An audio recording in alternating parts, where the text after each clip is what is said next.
अस्सलाम वालेकुम dear students of 9th class. हम जैसा कि अपने तमाम लेवल ऑफ ऑर्गेनाइजेशंस पढ़ चुके हैं, उसके बाद ये एक स्केच दिया हुआ है लेवल ऑफ ऑर्गेनाइजेशन का, जिसको थोड़ा सा मैंने डिस्क्राइब कर लूँ, फिर आगे हम अपने नेक्स्ट टॉपिक पे जा रहे हैं। तो इसमें आपका फर्स्ट लेवल है सब एटॉमिक एंड एटॉमिक लेवल, जिसमें इलेक्ट्रॉन, प्रोटॉन, न्यूट्रॉन्स और एटम्स इन्वॉल्व हैं। फिर एटम्स जब कंबाइन होते हैं तो उनसे मॉलिक्यूल्स बनते हैं। मॉलिक्यूल्स कंबाइन होकर डिफरेंट ऑर्गेनेलीज बनाती हैं। ऑर्गेनेलीज अरेंज होती हैं डिफरेंट और एक सेल बनाती हैं, और सेल के अंदर हर ऑर्गेनेली अपना एक स्पेसिफिक फंक्शन परफॉर्म करती होती है।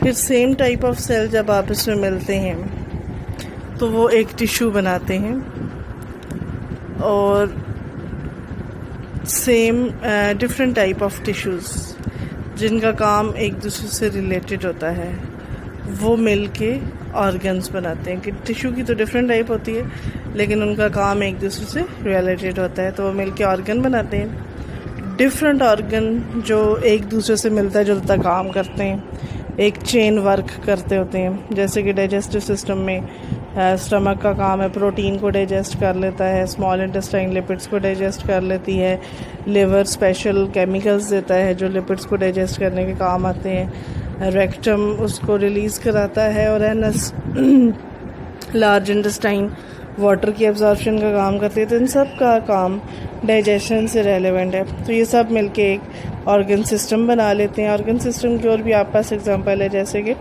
Respiratory system, circulatory system, nervous system, ठीक है, यूरेनरी सिस्टम है आपके पास, मस्कुलर सिस्टम है, ठीक है। फिर बहुत सारे इस तरह के सिस्टम, डिफरेंट सिस्टम्स मिलके एक पूरा इंडिविजुअल बना देते हैं। फिर जब सेम टाइप ऑफ स्पीशीज़ एक जगह पे एक ख़ास वक्त में, क्या same species same place same time पे बैठते हैं तो पॉपुलेशन बनती है। जब डिफरेंट पॉपुलेशन एक जगह पे रह रहे हों तो उससे कम्युनिटी बन जाती है, और कम्युनिटी का ताल्लुक़ अपने इकोसिस्टम के साथ होता है। इकोसिस्टम क्या होता है? लिविंग ऑर्गेनिज्म का अपने नॉन लिविंग के साथ ताल्लुक़, जैसे हमारा पानी के साथ ताल्लुक़ है। फिर ज़मीन का वो हिस्सा जिस पे डिफरेंट कम्युनिटीज़ रहती हों उसे हम बायोस्फीयर कहते हैं। जैसे अर्थ आपका एक बायोस्फीयर है। अस्सलाम वालेकुम dear students of class 9th. Before I am going to start our first lecture, cellular organization, I would like to tell you about the 5 major groups of living organisms. The first one is about Protista,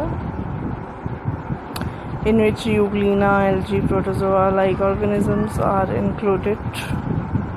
The second one is Kingdom Monera, in which bacteria are included. And the third one is fungi, in which mushrooms, yeast and mold, fungus जिसे आप लोग कहते हैं, वो आ जाते हैं। उसके बाद प्लांट्स हैं जिनमें सारी किस्म के पौधे आ जाते हैं, और एनिमल्स जिसमें human beings, animals, sponge, earthworm, squid दिखाई गई है, और इंसेक्ट्स वगैरह सब, रेप्टाइल्स, एम्फीबियंस, बर्ड्स, सब कुछ आ जाता है एनिमल्स में। तो यहाँ पे ज़िक्र हो रहा है 5 मेजर ग्रुप्स का, जिन्हें प्रोकैरियोट्स, प्रोटिस्ट, प्रोकैरियोट्स को हम किंगडम मोनेरा भी बोलते हैं, ठीक है। आपने कंफ्यूज नहीं होना, क्योंकि पिक्चर में मोनेरा लिखा हुआ और यहाँ पे प्रोकैरियोट्स, ये दोनों एक ही बात है। प्रोकैरियोट्स है, protist, fungi, plants and animals हैं। और organisms of made up of cell, ये सारे के सारे सेल से बने हुए हैं। 2 बेसिक टाइप हैं सेल की, ठीक है। सेल की 2 टाइप्स हैं, prokaryote cells and eukaryotic cell.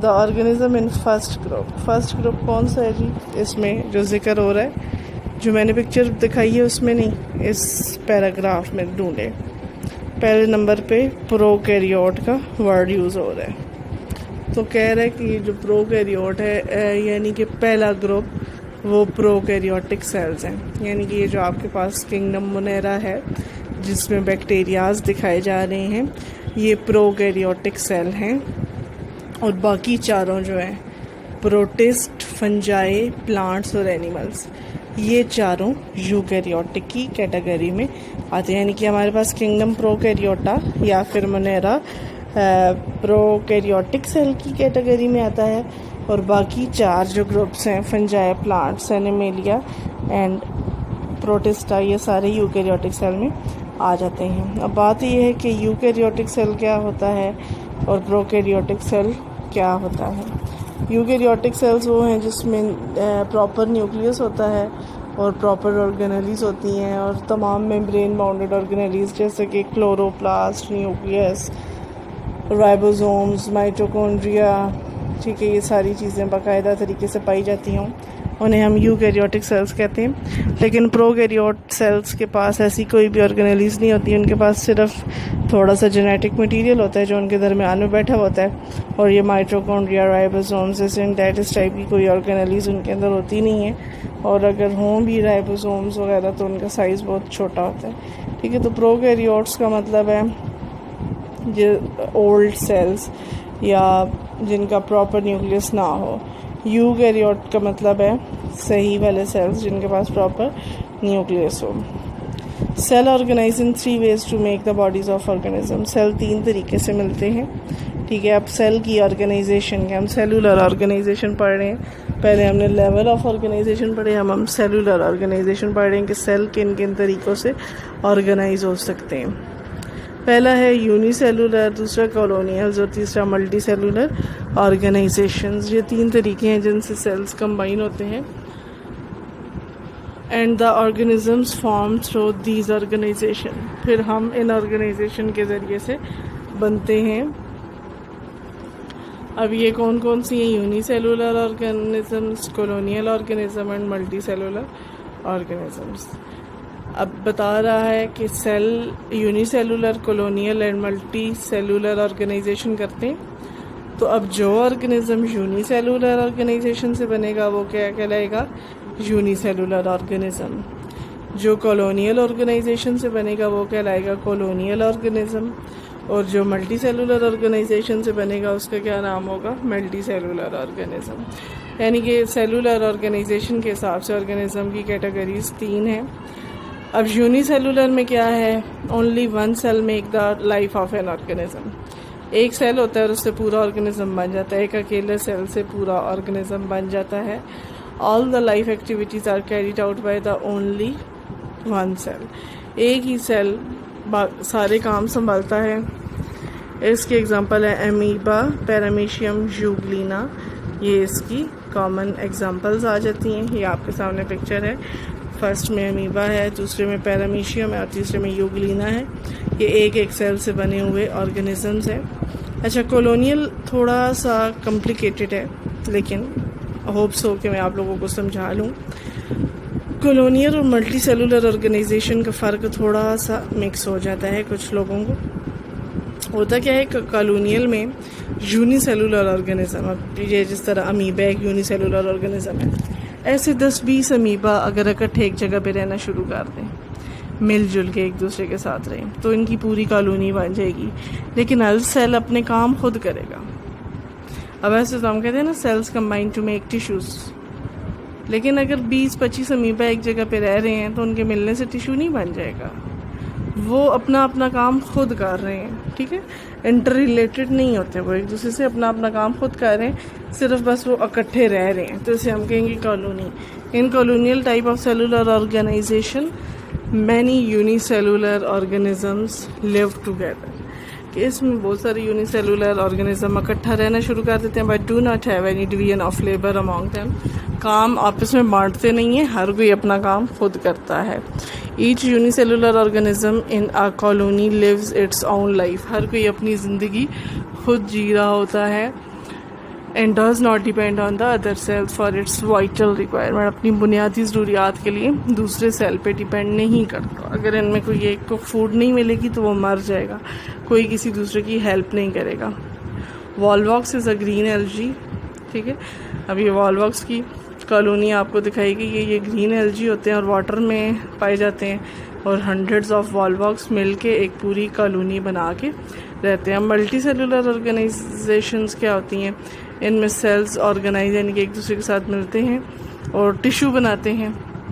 Tissues से ऑर्गन बनते हैं और ऑर्गन से ऑर्गन सिस्टम बनते हैं। फ्रॉग एंड मस्टर्ड प्लांट्स आपके पास इसकी फेमिलियर एग्जाम्पल। ठीक है कि कॉलोनियल में सेल आपस में मिलते तो हैं, यानी कि एक मिलजुल के रह रहे होते हैं, लेकिन हर कोई अपना काम खुद करता है। लेकिन मल्टी सेलुलर में क्या होता है कि सेल एक चेन की शेप में मिल जाते हैं और एक दूसरे की हेल्प भी की जाती है, डिवीजन ऑफ लेबर भी होता है, जबकि कॉलोनियल में डिवीजन ऑफ लेबर नहीं होता। और जब मल्टी सेलुलर में सेल मिलते हैं तो उससे टिश्यू बनता है, लेकिन जब यूनिसेलुलर के सेल्स मिलते हैं तो उससे सिर्फ़ और सिर्फ एक कॉलोनी बन जाती है। अच्छा, यहाँ पे आपके पास फ्रॉग और मस्टर्ड प्लांट की एग्जांपल है।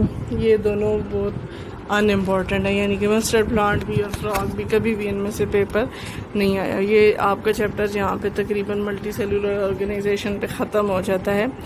ये आपने सेल्स की तीनों ऑर्गेनाइजेशंस याद करनी है बहुत अच्छे तरीके से, unicellular, colonial and multi cellular. Multi cellular की एग्जांपल में दो ऑर्गेनिज्म आपको दी गए, फ्रॉग और मस्टर्ड प्लांट। ठीक है, इसके बारे में आपको थोड़ा सा बता दूं। मस्टर्ड प्लांट का साइंटिफिक नेम आपने लाजमी याद करना है, और साइंटिफिक नेम लिखने के कुछ तरीके होते हैं। इसे हम इटैलिक में लिखते हैं, जैसे कि इसमें आपको तिरछा करके नज़र आ रहा है, लेकिन जब आप अपना पेपर पे लिख रहे होते हैं तो आप इटैलिक नहीं कर सकते, तो उसके लिए आप इसको मार्कर से लिखते हैं। फर्स्ट लेटर कैपिटल होता है, दूसरे लफ्ज़ का पहला लेटर स्मॉल ही रखना है, उसको हम कैपिटल नहीं कर सकते हैं। मस्टर्ड प्लांट साइंटिफिक नेम इसका है ब्रासिका कैम्पेस्ट्रिस।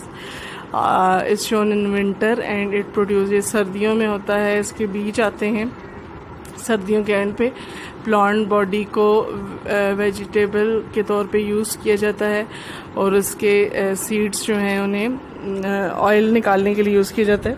ठीक है, कि सरसों के साग जो आप खाते हैं, ठीक है, सरसों का साग, ब्रासिका कैम्पेस्ट्रिस, तो ये कह रहा है कि सर्दियों में होता है, और इसकी प्लांट की बॉडी सब्ज़ी के तौर पे इस्तेमाल की जाती है, और इसके बीच में से तेल निकाला जाता है। Organ of the body can be divided into 2 groups on the basis of their functions.